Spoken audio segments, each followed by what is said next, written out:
dog's a very enthusiastic ratter.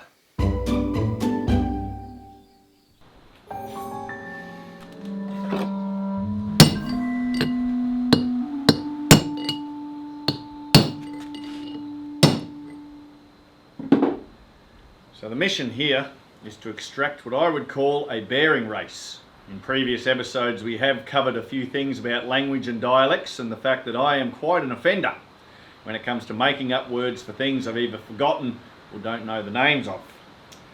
So it's that bit that the bearing runs around in, and we've got to gently tap it out.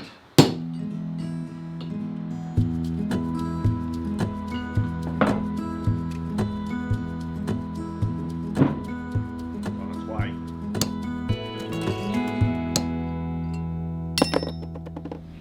And this is it. There's 2 in each hub. This is the big one.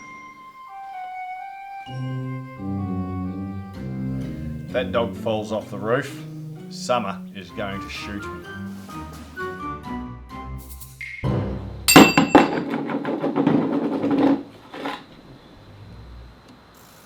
So there we have it, 1 hub ready to be cleaned up, new races put in, new bearings put in, and then go back on the vehicle.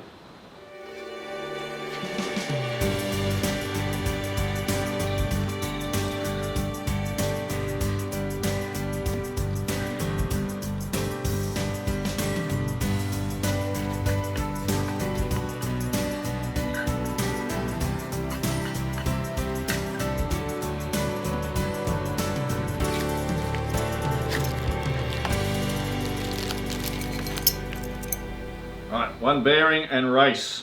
Got to put this back in. Hub's all cleaned up. My intention before I fit this is to just put a very gentle smear of oil around the edges just to ease its passage into position.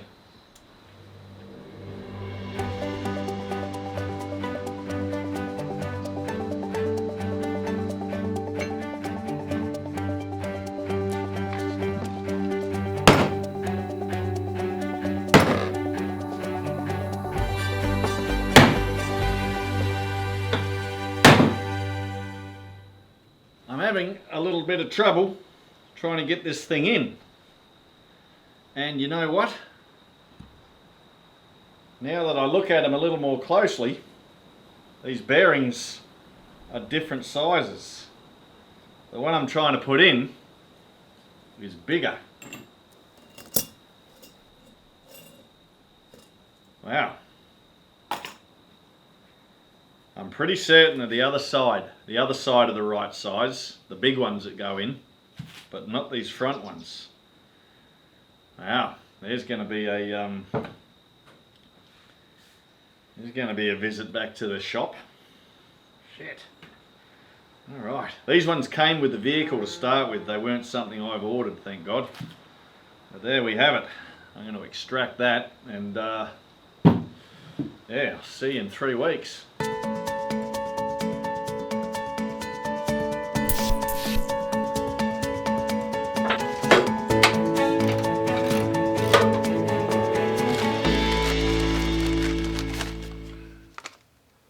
A brand new bump stop. This should up the resale value of any vehicle by at least $5.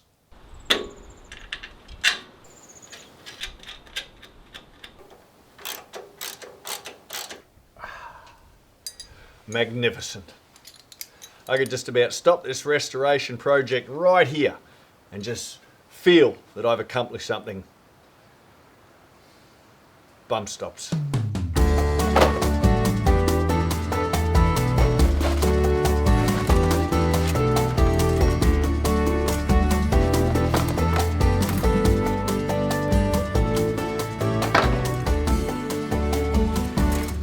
Well, there we have it. A lot of the bits and pieces that originally came with this truck, I haven't had much luck with. A lot of it is not fitted. So I'm going to see how it goes to make this work, and I'll spend some time reading the instructions, which is a very unmanly thing to do, but can be quite handy. Well, it turns out those pipes are numbered and the instructions tell us which pipe is meant to go where, and it looks like we might have enough and it looks like we might have the right stuff. Currently, like a needle through a haystack, I'm searching for the little three-way connector that'll attach to the differential and let all the pipes converge and carry on their way. Oh, there it is.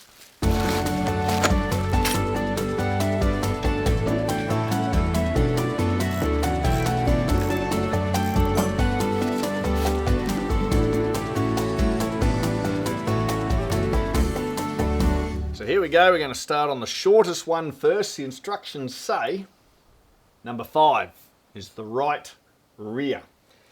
And I have my special brake pipe bending tool, which I only have the vaguest idea of how to use. And my aim is to make this one not look like this one. That's a fairly low bar.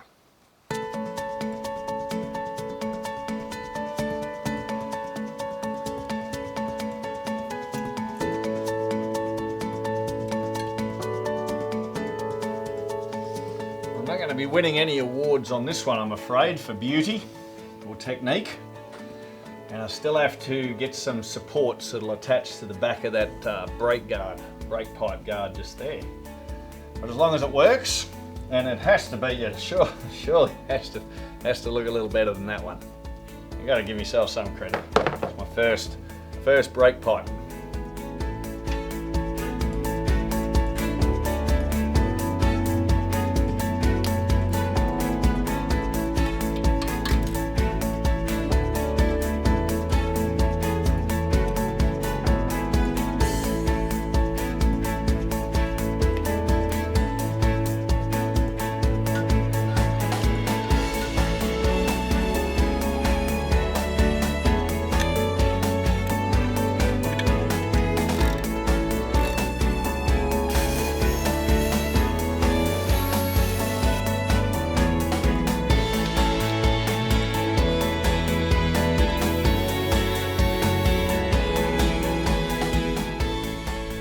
Very shiny.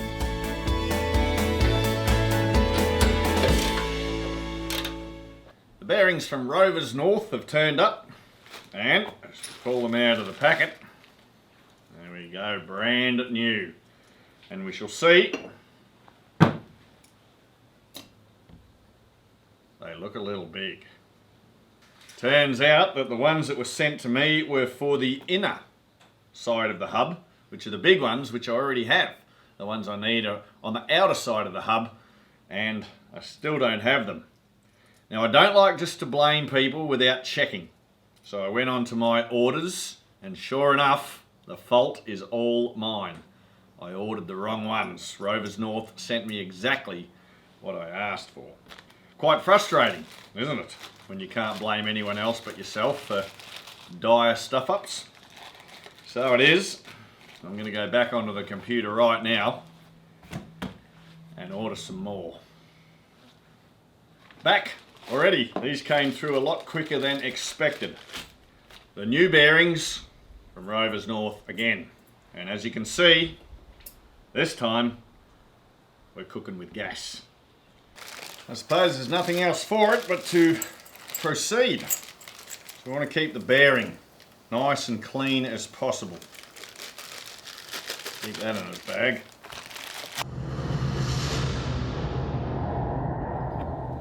We're just going for it.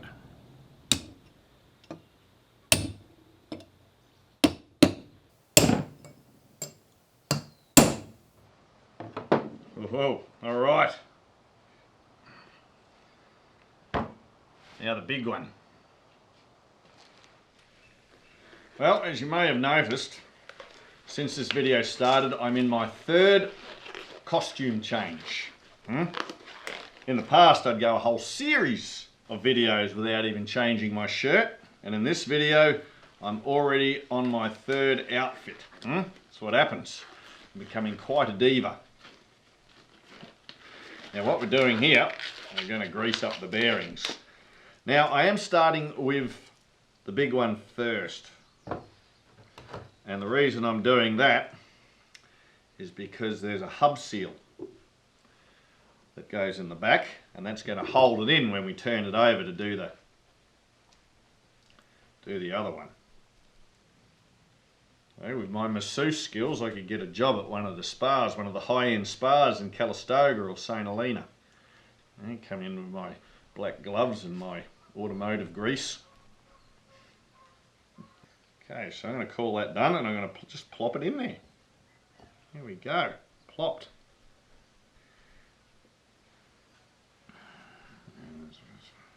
Next on the agenda, the oil seal. Don't see any harm in giving it a little outer coating of oil, and we'll see if we can get this in as flat as possible. Okay, so it's going to fit onto the collar of the stub axle. It's going to go in that way, so the lip's got to be kind of pointing inwards towards the bearing.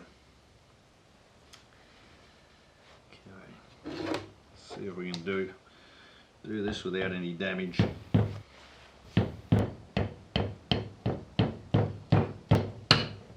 Okay, it's got to be flush. Just got to remember to oil up the little lip that goes in before we fit it, so that should hold everything in place there. Good. With this flipped over, we shall begin our massaging of the.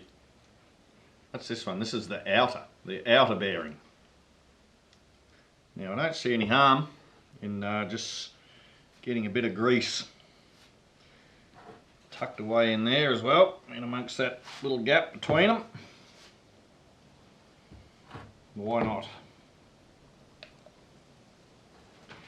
Put that in there. Nice.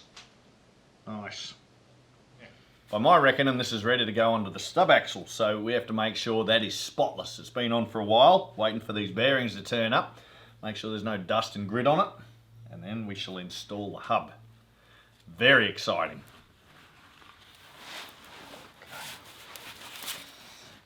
I'll offer up the hub. We've placed some oil in on that little lip there. In it goes. Keep that bearing in place. Oh.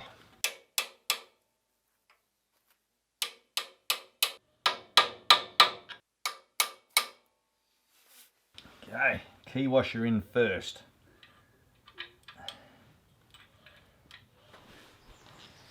Possibly the most important one will be this.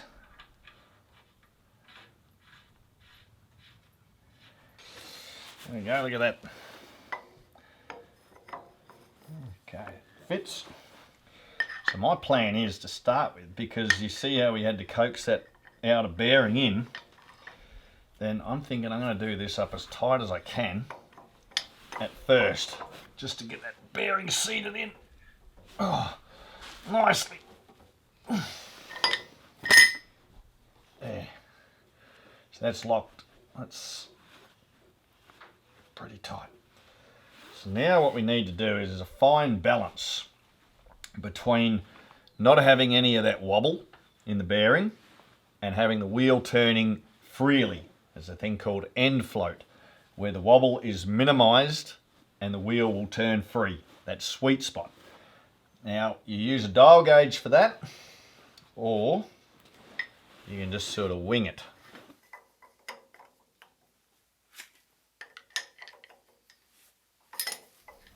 We're going to go high tech and use the dial gauge. What's called a hub end float needs to be either 0.003 of an inch to 0.004 of an inch, which is minuscule. Zero it in.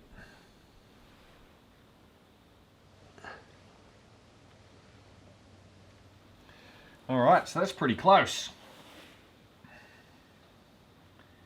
That is very close.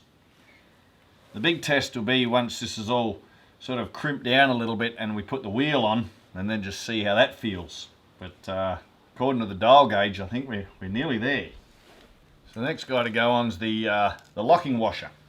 So that one's going to sit in between these two, and then at the end we're going to bend it over one way and bend it over another to keep these things in place so they can't move.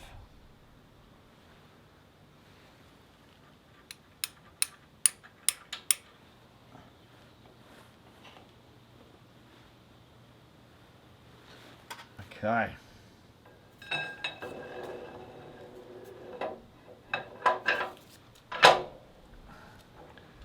There we go.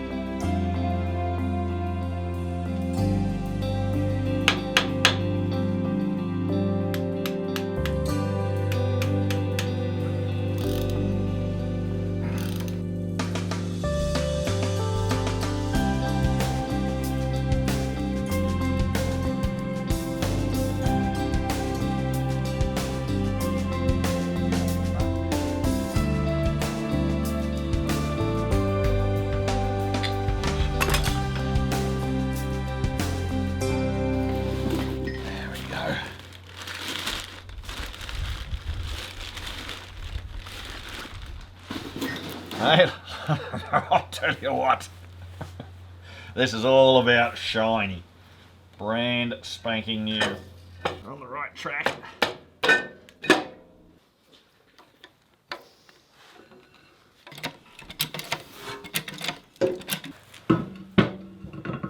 Oh.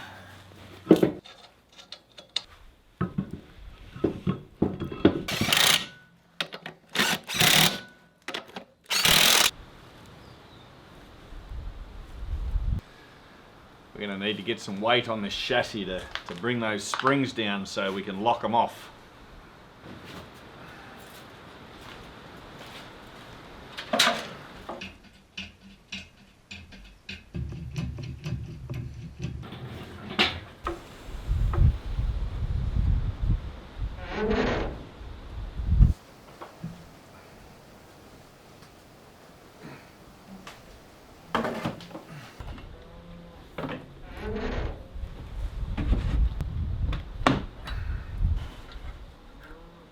Even with all this stuff on the back of the truck, we're not quite there yet. The angle of the spring hangers is not quite right. Those check straps are my gauge. I know that they're supposed to go around and fit in again, and we're not quite there. Now also remember, the nuts and bolts holding the springs on are just done loosely. They can't be tightened up until everything's set in place. And to do that, we're going to need a little more weight. We are close. We are so close. We just need a feather more. Perfect. That did it. We're there.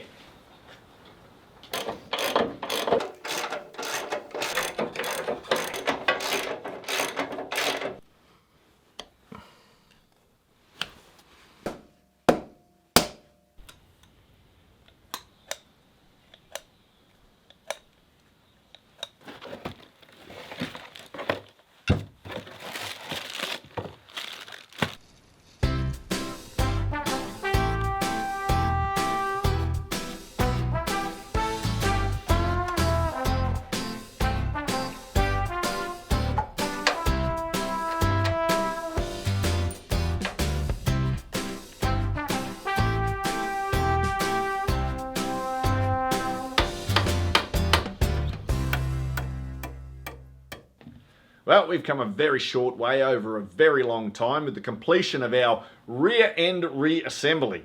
So it's time to shift our attention to the front. And although there's a lot of stuff there we've already seen before, there's enough different things to keep the excitement levels high. Crazy. We've got steering linkages, steering box, we've got swivel housings. We have to work out how to push the spring bushing out of the frame, and we're hoping that where the steering relay lives is not all rusted out and there's no more welding to be done. This is high excitement. Join me in the next episode called The Front Bit.